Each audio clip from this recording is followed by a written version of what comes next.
Welcome to the Swear Jar Project, where we host uncomfortable conversations about sexist slurs that have been used against women every single day, that have been so normalized within society. Hosted by your favorite founders of Power to Her, Satreet and Sichi. Welcome.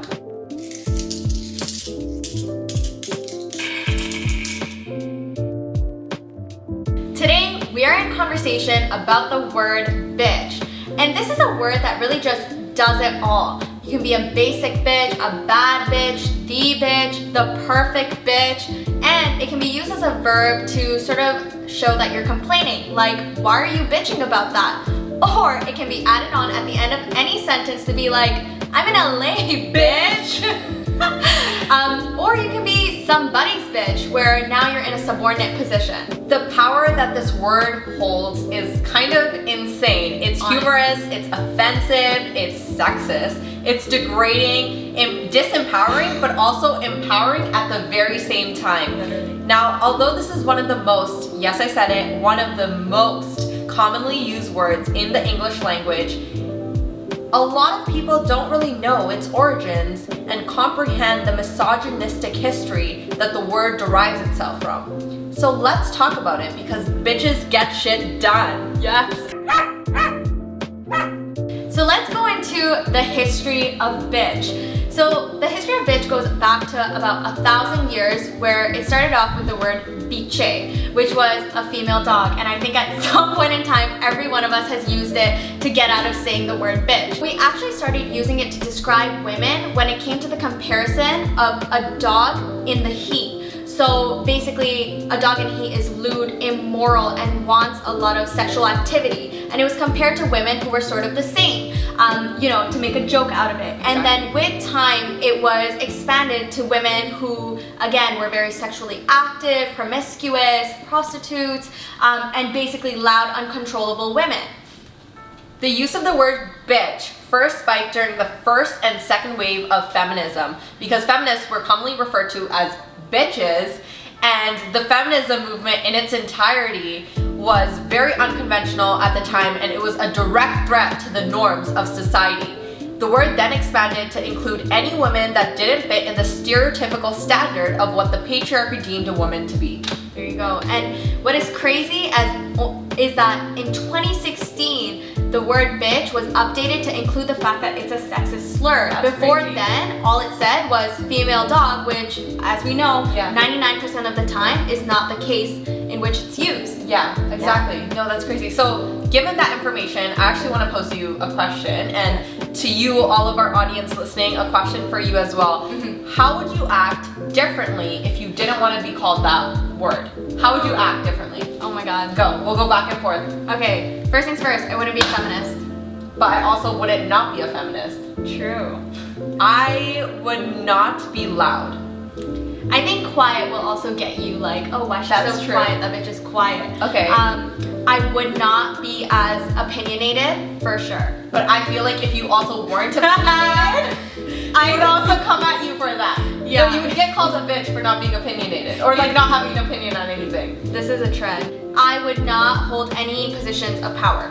But I feel like also if you weren't in a position of power, you would also get called a bitch. Yeah. I think in every scenario you could list any number of things. I think it just goes to show that like no matter what you do, you can't escape the word in modern society today. And I think that's what we've like sort of normalized, is that any woman that is not agreeable is now a bitch. Well, you could do anything, and like obviously one person or the other will not find you agreeable. You can have any sort of opinions or no opinions at all, and you would still get called that word in society today. It's a great time to be a woman. Okay, so we want to know, have you guys ever been called a bitch, and how has it exactly made you feel? So I'm gonna start with you. Tell me, have you ever been called a bitch, and how has it made you feel? This is an interview now. Okay. It is. Well, I think the only time that I've been called a bitch was like in grade 8. Yeah. And to be honest, I think it just like strips you of everything that you have as a girl or a woman to be called a bitch. Yeah. And it's meant to do that because, it's not very often that a straight guy will call you a bitch. Yeah. So that's like sort of, I went home, I cried, I talked to my parents. I took a hit. And I think moving on, it was always like, I hope no one ever calls me a bitch again because I wouldn't know how to deal with it. Yeah, for sure. And it's a definite power play. I think that's the perfect word to describe it. When a straight man comes at you and calls you that word in that specific connotation is very like, I'm in a position of power and you're below me. And I feel like the word itself is used against women that are like domineering, you know, like bossy, or like considered like leaders, right? Like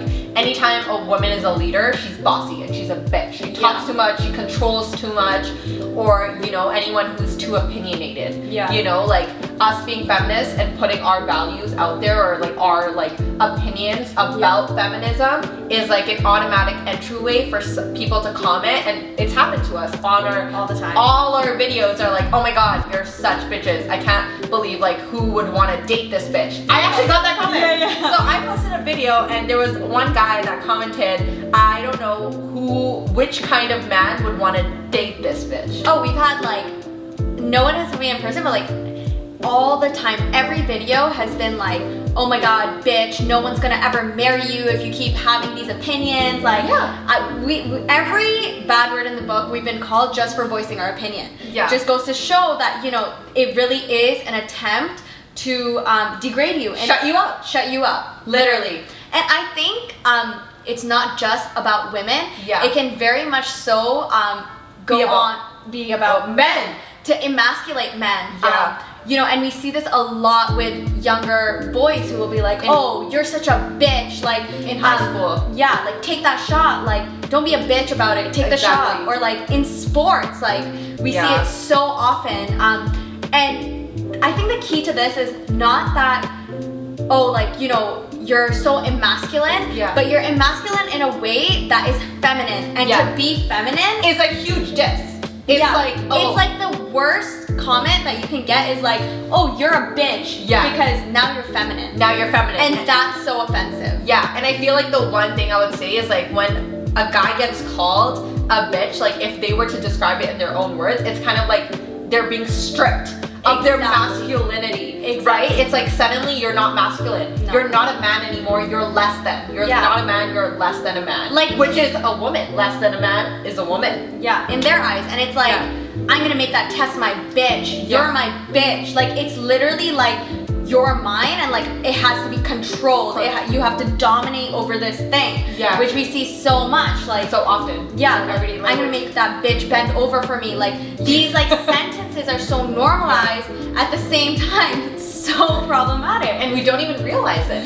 It's been so streamlined in everyday society that we use the word bitch in everyday language, and we don't even realize the huge negative connotation that comes along with it. Absolutely.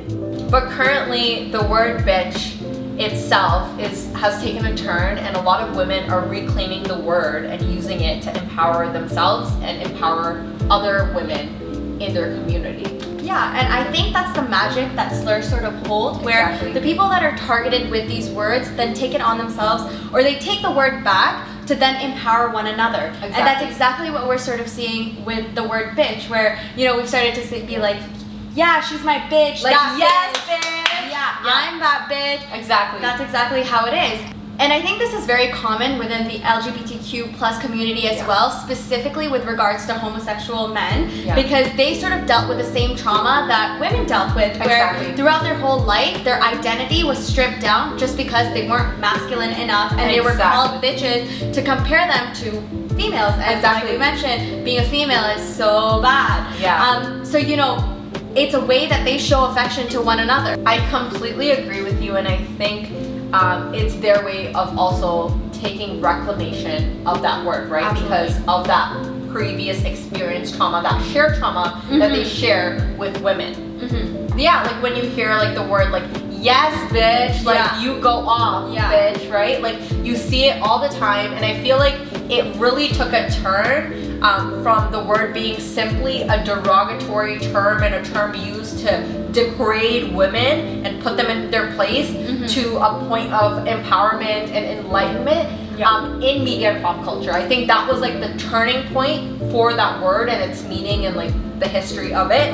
And I think in current media and pop culture, you see it a lot. I think there was a song you were telling me about that you really liked. Well, Lizzo, Truth Hurts, I think like that's a song of our time right now. It's like, I just took a DNA test, turns out I'm 100% that bitch.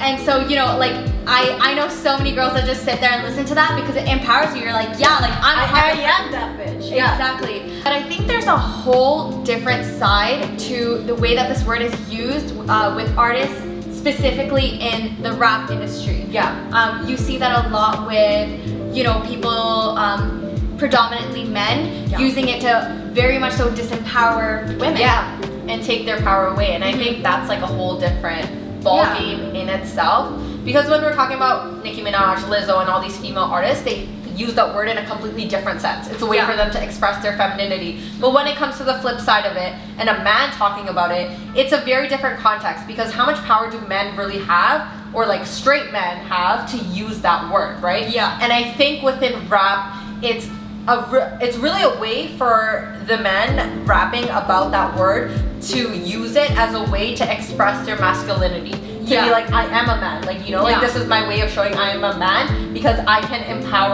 I can power over women, right? It's a power play. And I can control women. And these like themes are very consistent in a lot of the music that we hear, and the things that we just spoke about, all of those things sort of fall into the play, where if they use it to describe another man, an opponent, it's like, oh yeah, that person's a bitch because they're less than. So we see that a lot through pop culture. I think so. And I think like for me, the first names that kind of come up are like Eminem songs, Snoop Dogg songs, right? And what's crazy about this whole ordeal that we have going on that people fail to recognize is because they think of like rap as like, oh, it's rap, it's fine if you use it in music because it's artistic freedom. But at the same time, you have to realize that these men that are rapping about the word bitch and using it like, oh, I'm gonna choke my bitch, I'm gonna smack my bitch up, is like, like that's the graphic nature of it. And the way that they use it is directly, like their like audience, which are young men in the ages of like their teenage years, are looking up to them, right? They're idolizing these people, idolizing them and looking at them as like examples of how they should be. So and that directly translates into the way that they speak to women, the way like, and the culture. Exactly. And the patriarchy, right? So it kind of sets that foundation of misogyny that is directly affects women. Absolutely. The word bitch has been on such a tremendous journey, and you've seen it with us here today, where it went from the word biche, referring to a female dog, to now where we use it to empower each other. We've talked about this word in so much depth with you all, but it also seems as though we fail to recognize the bigger picture when using it so casually in everyday language. And the connection between the word bitch and the patriarchy, the lines are often blurred, and we fail to even recognize it. As women and as fellow feminists, we believe that we are reclaiming the word in its entirety, but we want to ask you right now that you have the facts in front of you, is this word something that you would want to continue using in the future? To us, it seems as though we've created this false sense of empowerment by using this word where we're not really challenging men nor the patriarchy. Because no matter how many times I call myself that bitch or I call you that bitch, it would take one conversation with a man to call me a bitch for that entire script to be flipped. That is the immense power that this word holds. So what do you think?